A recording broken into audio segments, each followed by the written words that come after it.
లేకపోయినాం. మొన్న ఏదో video conferencing ద్వారా మొన్న ఏదో మోడీ గారితో ఏదో ఓపెనింగ్ చేయడం కూడా జరిగింది. భవిష్యత్తులో వీటి విలువ కొన్ని లక్షల కోట్లు.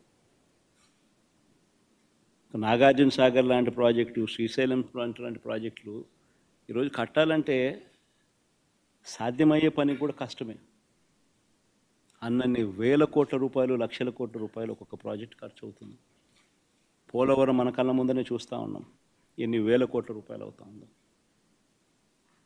సిమిలర్లీ గవర్నమెంట్ రంగంలో నిర్మిస్తూ ఉన్న ఈ పోర్టులు, ఈ ఆస్తుల కల్పన, ఇవన్నీ కూడా అంతే.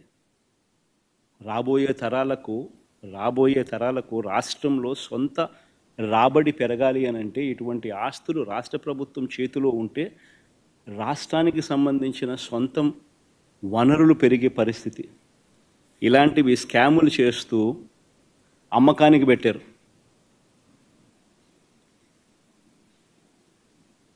ఆల్రెడీ ఫైనాన్షియల్ టైఅప్ అయిపోయి ఉన్న ప్రాజెక్టులు ఇవన్నీ. ఎవరు దీనికోసం ఫైనాన్సెస్ కోసం ఎతకాల్సిన పర్లా. ఆల్రెడీ డబ్బులు వచ్చి బ్యాంకుల్లో కూర్చొని, డబ్బులు వచ్చి మ్యారిటైమ్ బోర్డ్ అకౌంట్లో కూర్చొని ఉన్నాయి. బ్యాంకులు ఆల్రెడీ టైఅప్ చేస్తున్నాం. ఊరికి డబ్బులు డ్రా చేసుకుంటా కంప్లీట్ చేసేస్తా పోతా అంటే ఈ సంవత్సరంలో రామాయపట్నం పూర్తిగా ప్రారంభోత్సవం చేసేయచ్చు. మిగతాది వితిన్ 1 ఇయర్లో, వితిన్ 1.5 ఇయర్లో మిగతా 2 కూడా పూర్తయిపోతాయి. ఫిషింగ్ హార్బర్ల పరిస్థితి అంటే. అయినా అలాంటివి అమ్ముతున్నారు స్కాములు చేస్తూ. 17 మెడికల్ కాలేజీలు మేము కట్టడం మొదలుపెట్టాం. మన రాష్ట్రానికి ఉన్న biggest problem is tertiary care. ఈ టెరిషరీ కేర్ అన్నది మన రాష్ట్రం హైదరాబాదు, బెంగళూరు, చెన్నై వంటి రాష్ట్రాలు, పెద్ద పెద్ద నగరాలు మనకు లేనందువలన టెరిషరీ కేరు మన ప్రజలకు జిల్లా హెడ్ క్వార్టర్స్లో అందుబాటులోకి తీసుకొని రావడం కష్టం. ప్లస్ హైదరాబాదు, బెంగళూరు, చెన్నై వంటి నగరాలు మనకు లేనందువలన ప్రైవేట్ పెట్టుబడులు ఉత్సాహంగా వచ్చి పెట్టే పరిస్థితి కూడా కష్టం.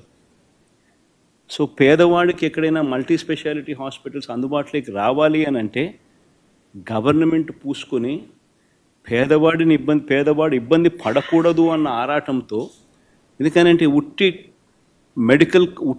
ఉట్టి హాస్పిటల్ వైబిలిటీ రాదు. హాస్పిటల్కు teaching, if it is made as a teaching hospital, medical కాలేజ్తో ఆ హాస్పిటల్ అనుసంధానం అయితే పీజీ సీట్స్ వస్తాయి, పోస్ట్ గ్రాడ్యుయేట్ చిల్డ్రన్ అందుబాటులోకి వస్తారు, డాక్టర్లు చదువుతూ ఉన్న వాళ్ళు అందుబాటులోకి వస్తారు, నర్సులు చదువుతూ ఉన్న వాళ్ళు అందుబాటులోకి వస్తారు. వాళ్ళందరూ అక్కడ ఇంటర్న్షిప్ చేస్తారు. హాస్పిటల్ ఖర్చులు తగ్గుతాయి. సూపర్ స్పెషాలిటీ హాస్పిటల్స్కి సంబంధించిన ప్రొఫెసర్లు అందుబాటులో ఉంటారు. ఇవన్నీ దృక్పథంతో 17 మెడికల్ కాలేజీలు, ప్రతి పార్లమెంటుకు ఒక మెడికల్ కాలేజ్ ఉండేట్టుగా వాటినన్నింటినీ జిల్లా హెడ్ క్వార్టర్స్ని వాటినన్నింటినీ జిల్లాలుగా చేసి, ప్రతి పార్లమెంటును ఒక జిల్లాగా చేసి 17 కొత్త మెడికల్ కాలేజీలు మేము శ్రీకారం చుడితే, అందులో 5 మెడికల్ కాలేజీలు మేము అప్పటికే ప్రారంభోత్సవం చేస్తే, మరో 5 మెడికల్ కాలేజీలు ఈ సంవత్సరమే క్లాసులకు పూర్తి చేసే కార్యక్రమం జరిగితే, మిగతా వాటి పనులు కూడా శరవేగంగా ముందుకు వెళ్తూ ఉన్న క్రమంలో ఇప్పుడు ఏం చేస్తూ ఉన్నారు? స్కాములు చేస్తూ ఆ మెడికల్ కాలేజీలు తమ వాళ్లకు అమ్మేయడానికి ప్రభుత్వం సిద్ధపడింది.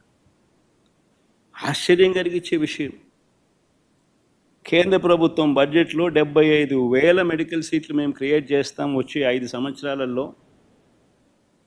ఈ సంవత్సరం 10,000 మెడికల్ సీట్స్ మేము ఇవ్వడానికి సిద్ధంగా ఉన్నాము, ఇవ్వబోతున్నాము అని చెప్తా ఉంటే, ఒక్క మన ఆంధ్ర రాష్ట్రం మాత్రమే మనకు ఇస్తామన్న సీట్లు మాకు వద్దు అని చెప్పి కేంద్ర ప్రభుత్వానికి వెనక్కి లేఖ రాసిన ప్రభుత్వం దేశంలో ఏదైనా ఉందంటే అది ఒక ఆంధ్ర రాష్ట్రం.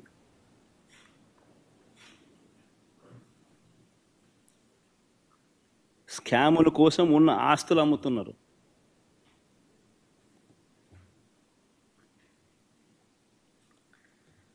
చంద్రబాబు గారి దృష్టిలో సంపద సృష్టి అంటే దాని అర్థం తన ఆస్తులు పెంచుకోవడం, తన వారి ఆస్తులను పెంచుకోవడం మాత్రమే సంపద సృష్టి. ఈరోజు రాష్ట్రంలో జరగని స్కామ్ లేదు. ఈరోజు రాష్ట్రంలో ఇసుక స్కామ్. గతంలో రాష్ట్ర ప్రభుత్వానికి సంవత్సరానికి 750 కోట్లు ఆదాయం వచ్చేది. ఈరోజు రాష్ట్ర ప్రభుత్వానికి రూపాయి ఆదాయం రావడంలా ఇసుక నుంచి. కానీ ఇసుక చూస్తే మనం గతంలో అమ్మిన రేటు కన్నా డబల్ ది రేటుకి అమ్ముతున్నారు. సంపద సృష్టి ఎక్కడ జరుగుతూ ఉంది? చంద్రబాబు నాయుడు జోబిలో జరుగుతూ ఉంది. రాష్ట్ర ప్రభుత్వానికి ఆదాయం ఆవిరై. మద్యం,